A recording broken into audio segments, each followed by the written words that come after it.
केरला में PSC driver rank holders ने आर्जी भर्तियों के खिलाफ एहतजाज किया।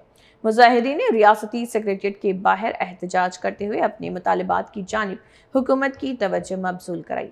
एहतजाज के दौरान रैंक होल्डर्स ने हुकूमत के फैसले के खिलाफ मुनफरिद और अलामती अंदाज इख्तियार करते हुए मिट्टी खाने का मुजाहरा भी किया। मुजाहिरीन का मुतालबा है कि पीएससी रैंक लिस्ट में शामिल उम्मीदवारों को तरजीह देते हुए मुस्तकिल तकर्री के मौके फराहम किए जाएं और आर्जी भर्तियों के बजाय मेरिट की बुनियाद पर तकर्री अमल में लाई जाए।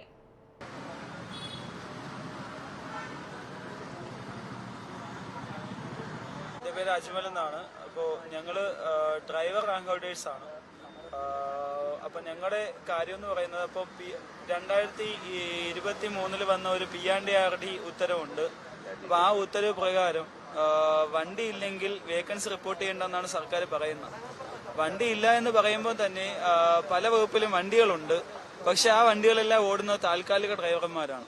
അപ്പം ഞങ്ങളുടെ ഈ വേക്കൻസികൾ ഞങ്ങളെ എടുക്കണമെന്ന് പറഞ്ഞുകൊണ്ടാണ് ഞങ്ങൾ സമരം നടത്തുന്നത്. അപ്പോൾ ഇതിലെ ഏറ്റവും വലിയ പ്രശ്നം എന്ന് പറയുമ്പോൾ വണ്ടിയുണ്ട്, എല്ലാ ഡിപ്പാർട്ട്മെന്റിലും വണ്ടിയുണ്ട്. ഉദാഹരണത്തിന് മോട്ടോർ വാഹന വകുപ്പിൽ തന്നെ 88 താൽക്കാലിക ഡ്രൈവർമാരാണ്. അതായത് മൊത്തം ഉള്ള 176ഓളം വേക്കൻസികളിൽ 88 പേരും താൽക്കാലികക്കാരാണ്. അപ്പൊ ഈ താൽക്കാലികക്കാർ ജോലി ചെയ്യുന്ന വേക്കൻസി ഞങ്ങൾക്ക് തരികയാണെങ്കിൽ ഞങ്ങൾക്കത് ആശ്വാസമാവും. ഇതാണ് നമ്മുടെ ഏറ്റവും വലിയ ഒരു ഇത്. മോട്ടോർ വാഹന വകുപ്പ് മാത്രമല്ല, പഞ്ചായത്ത് തിരുവനന്തപുരം ജില്ലയിൽ മാത്രം 20 പഞ്ചായത്തുകളിൽ സാങ്ഷൻഡ് പോസ്റ്റ് ഇല്ല.